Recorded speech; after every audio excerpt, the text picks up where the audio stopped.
فإذا قضيتم مناسككم فاذكروا الله كذكركم آباءكم أو أشد ذكرا فمن الناس من يقول ربنا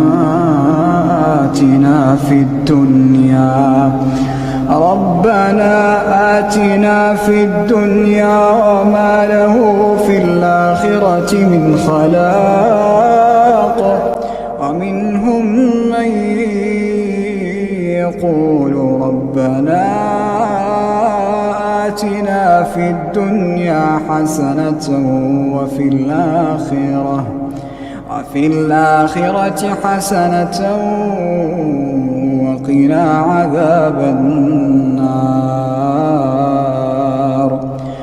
وقنا عذاب النار أولئك لهم نصيب مما كسبوا والله سريع الحساب.